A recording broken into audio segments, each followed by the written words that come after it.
Welcome friends once again to super animated chemistry channel Digital Chemistry। आज का हमारा topic है concept of N acid and base.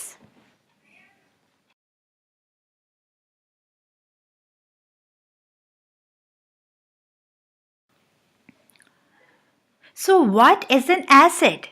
Acid क्या है? According to Arrhenius concept, a substance that contains hydrogen and produces H plus ions in aqueous solution is called an acid।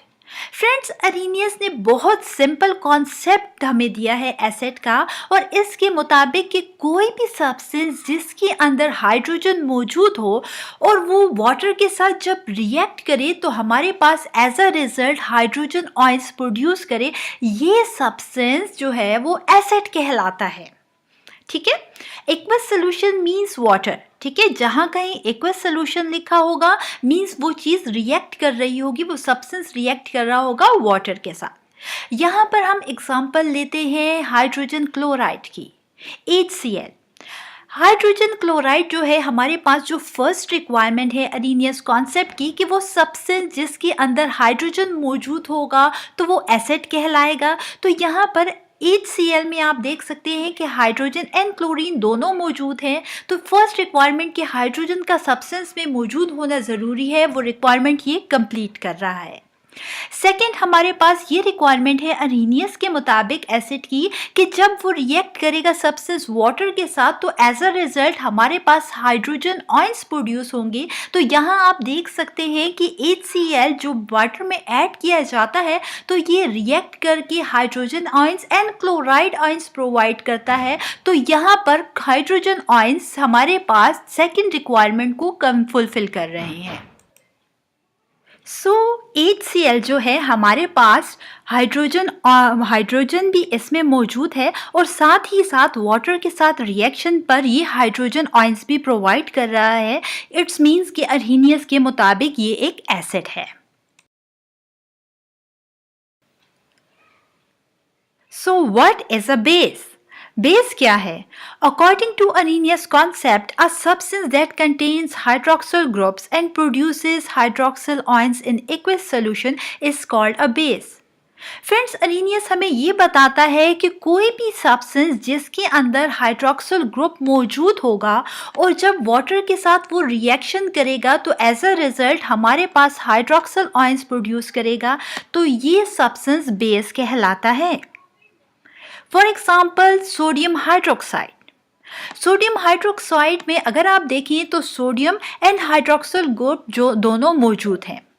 तो first requirement अरीनियस के मुताबिक कि वो substance जिसके अंदर hydroxyl group मौजूद हो, जैसे कि सोडियम हाइड्रोक्साइड के अंदर मौजूद है, तो ये हमारे पास बेस कहलाता है। सेकेंडली, जब ये वाटर के साथ या एक्वस सोल्यूशन मींस वाटर के साथ जब ये रिएक्ट करेगा ये सब्सटेंस, तो हमारे पास हाइड्रोक्सिल आयंस प्रोड्यूस करेगा।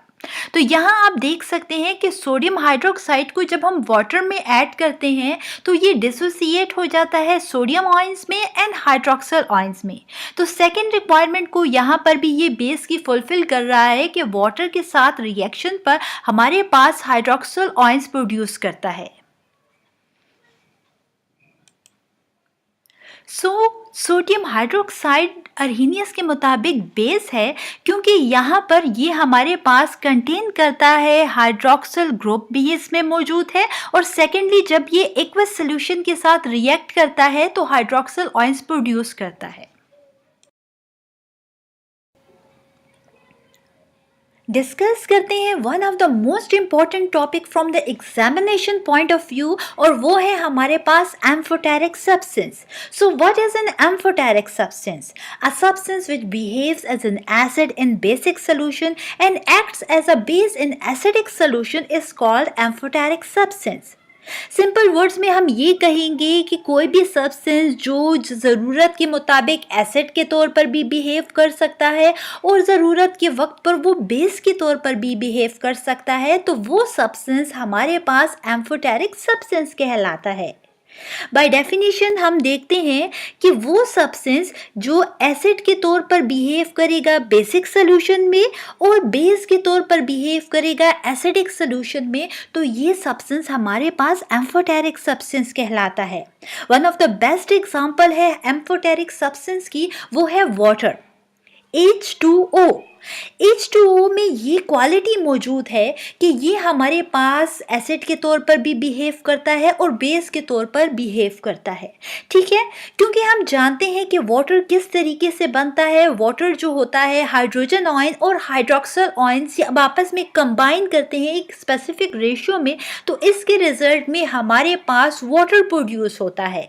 और हम जानते हैं कि H प्लस आयंस रिप्रेजेंट करता है एसिड को एंड OH माइनस आयंस यानी हाइड्रोक्सल आयंस रिप्रेजेंट करते हैं बेस को।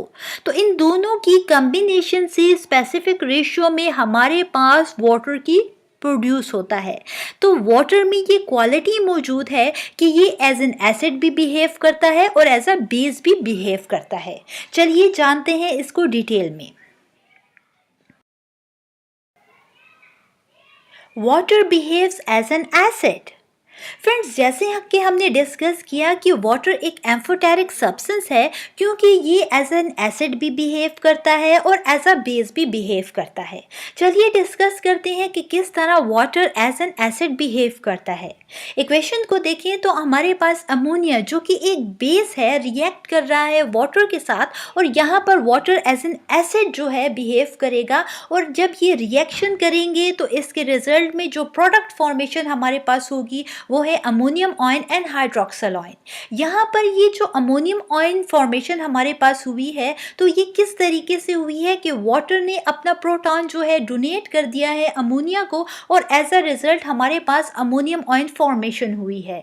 यही वजह है कि आप देख सकते हैं कि इस रिएक्शन में water as an acid behave कर रहा है। Water behaves as a base. Discuss करते हैं कि किस तरीके से water as a base react करता है या बिहेव करता है। फ्रेंड्स, इक्वेशन को हम देखते हैं कि HCl जो कि एक एसिड है जब रिएक्ट करता है वाटर के साथ तो यहाँ पर water as a base behave करेगा और एज अ रिजल्ट जो प्रोडक्ट फॉर्मेशन हमारे पास होगी वो है hydronium ions plus chloride ions formation. यहाँ पर वाटर एज अ बेस इसलिए रिएक्ट कर रहा है क्योंकि ये एक्सेप्ट कर रहा है प्रोटॉन को और आप देख सकते हैं कि एज अ रिजल्ट जो हमारे पास प्रोडक्ट फॉर्मेशन होगी वो हाइड्रोनियम आयंस हैं। ठीक है, तो यहाँ हमने ये जाना कि वाटर एज एन एसिड भी बिहेव कर रहा है और एज अ बेस भी बिहेव कर रहा है सिचुएशन के मुताबिक। यही वजह है कि हम कहते हैं कि वाटर एक एम्फोटेरिक सब्सटेंस है।